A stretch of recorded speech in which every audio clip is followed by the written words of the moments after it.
One of the greatest philosophical questions of all time is that of nature versus nurture. That is, are people born a certain way? Do they have a certain amount of intellect, a certain personality, a certain character? Are some people born good? Are some people born evil? Are some people ethical? Are some people honest? Are some people dishonest? Are some people greedy? Or do these things come about as a result of circumstances, of the way someone was raised? If someone was raised in a different context, would they have still been a murderer? Would they still have been evil, or would they have become a better person? That kind of thing. I guess kind of the ultimate example of this is always, does power corrupt? And this is kind of one of the big things in human history. If you put a righteous man in a position of power, will the power make him a worse person? Now, there's different views of this. There's some people who would say that a good person who's given power, it won't change them. They may have some failings as a ruler because they're too kind or they're too good, and they aren't really cut out for statecraft. And that will undermine them, and that'll make them fail. And then other people say absolute power corrupts absolutely. That is, men are by their nature sinful and corrupt, and the more opportunity you give them to sin, the more necessarily that they will take the opportunity, and they'll become worse people. Frank Herbert's answer for this, and the one I tend to go with, is power does not corrupt, it attracts the corrupt. Generally speaking, the kind of people who get power are the kind of people who have the ability to seize it, and very often the people with the ability to seize power aren't really those with the ability to wield power. So what does any of this have to do with Warski and Ralph? I guess is the question you guys are asking. Because I think, to me, one of the most fascinating things about the internet age is that we're getting to see this whole conflict play out in real time. Nature versus nurture. You see these people come out of nowhere. They rise very, very high. Sometimes they're making millions of dollars. They're on top of the world. And then they just crash and they die. And it's amazing. It's kind of, it really reminds me a lot of, like, back in when there's the oil rush or the gold rush, where like the guy would just find the random bit of gold or the random oil well. And and in a sense, it is like they're getting power. Because you'll have somebody who's maybe just kind of a loser, some random dude, and then suddenly they'll get hundreds of thousands of dollars on YouTube. They're making hundreds of thousands of dollars in ad revenue. People are giving them money. Maybe they go from making like 20 grand a year working part-time to be making millions of dollars a year. It is in essence giving someone power. Suddenly giving someone power, and what's fascinating is what people do with it. In most cases that we've seen, what happens is the people who get it completely destroy themselves.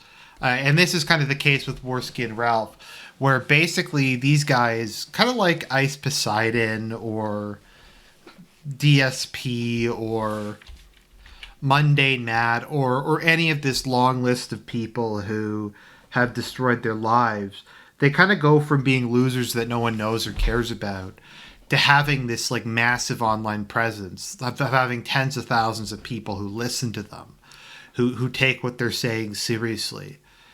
And that kind of becomes the world. And I guess the question is, and what kind of the whole buildup was, is are Ralph and Andy and do all these other people, are they the way they are because they're the way they are?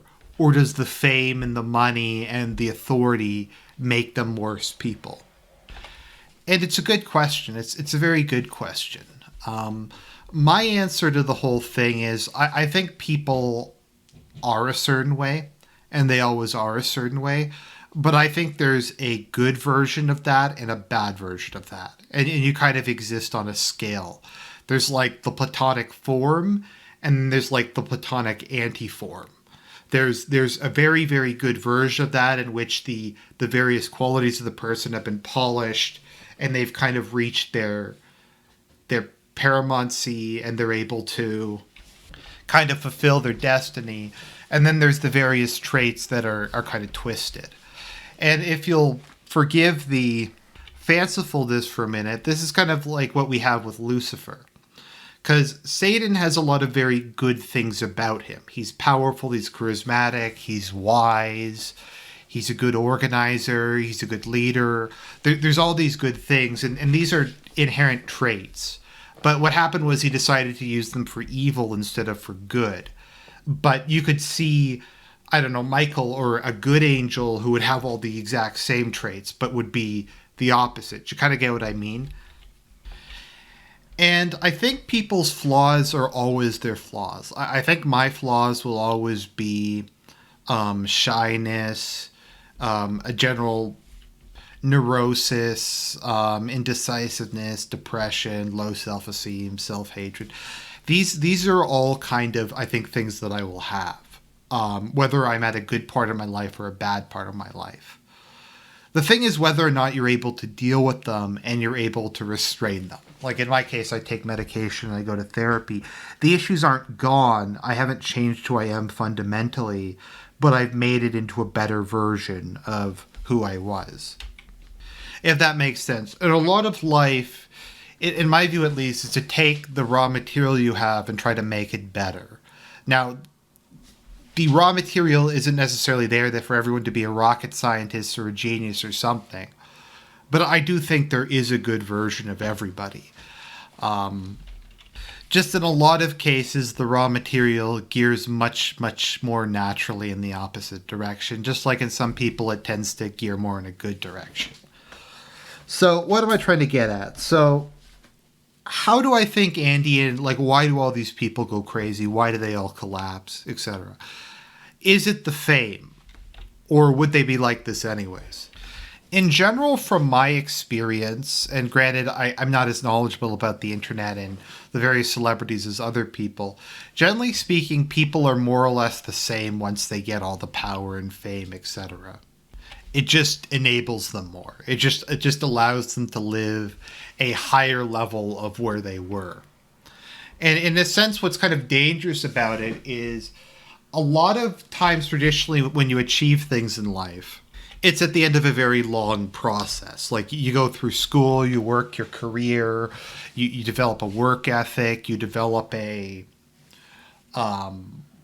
like your own ethics, you develop your own standards, you grow as a person in order to kind of succeed in the world. But with a lot of these people, I'm not saying what they're doing is illegitimate, but they'll just blow up overnight. They don't necessarily have any of the discipline or the experience or kind of the basic skills to really know what to do with this position. They just kind of get thrust into it immediately. And so unlike somebody who, like, let's say you work from like the bottom of a company, you work your way up, 20 years later you're working as an executive. You've had 2 decades of experience, you've had 2 decades of figuring out what your flaws are, figuring out how to mitigate them, techniques to keep yourself under control, etc. You've kind of done a lot of polishing and you're aware of your flaws. And when you take on that bigger responsibility, maybe you succeed or maybe you fail, but you're about as ready as you can be. And in the case of guys like this, they just kind of stumble across it, and it's just kind of left with whatever they are, like whatever the diamond in the rough, the unpolished diamond is, and they just have to try to do what they can from that standpoint. And the issue is the vast majority of people who seem to get into these situations are exceedingly flawed, self-indulgent, and arrogant, and very self-destructive people. And I think there's a reason for this. Much like the kind of people who can gain power aren't necessarily the people who can wield power. The kind of people who can get internet famous aren't really the kind of people who can hold being internet famous, if that makes sense. Like the kind of traits that you need to get internet famous in a lot of cases, a lack of a sense of shame, a massive ego, a willingness to throw other people under the bus to get views,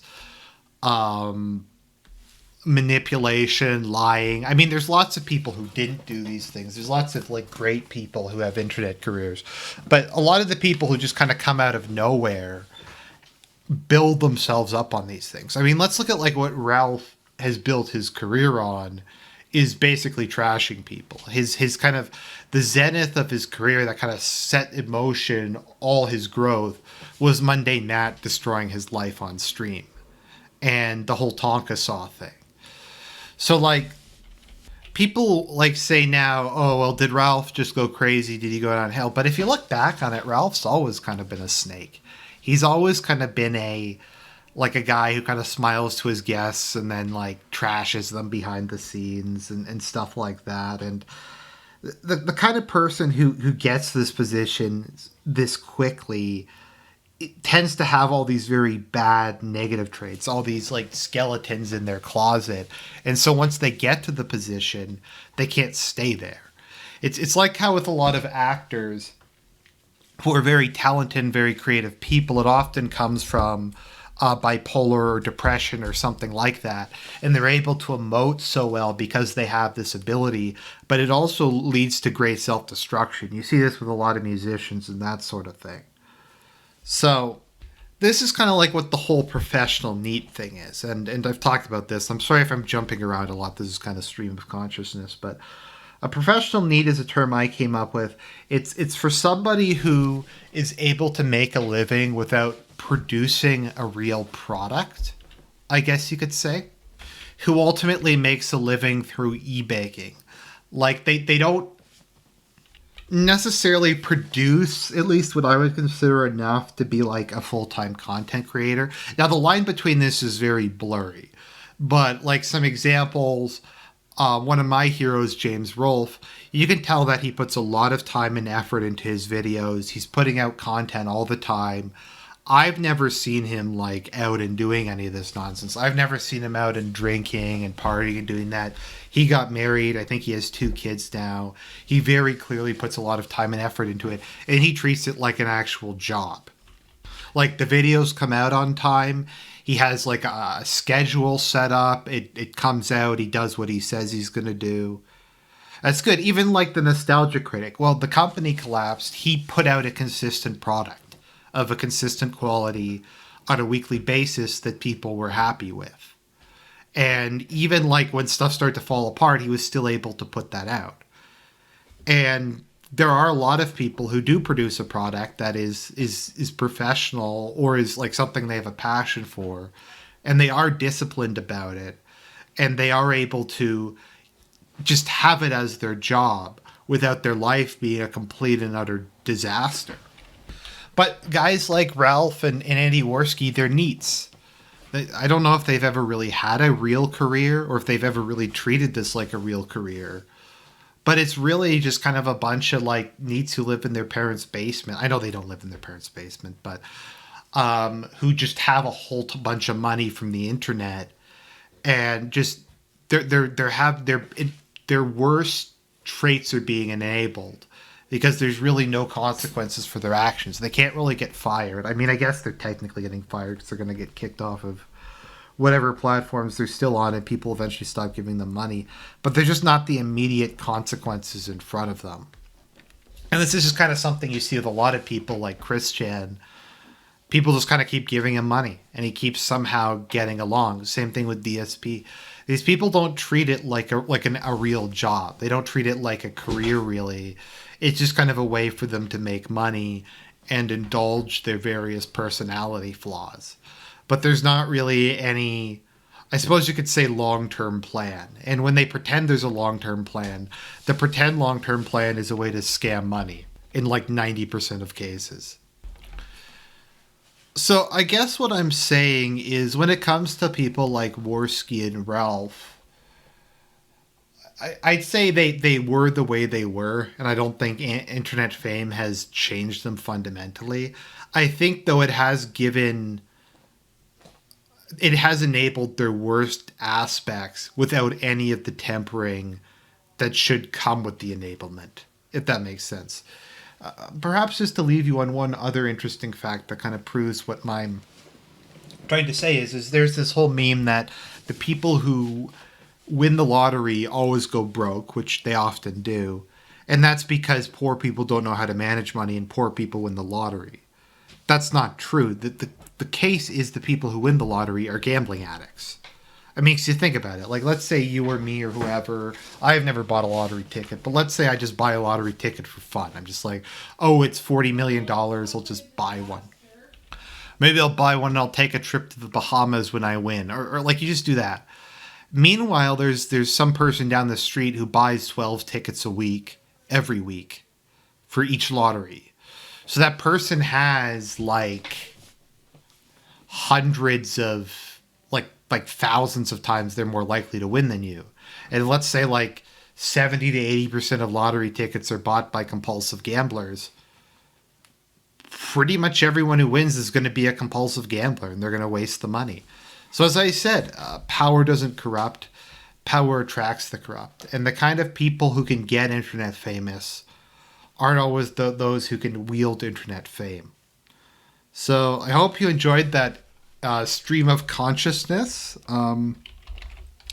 As always, God bless you all. This is Arjun. We must ascend.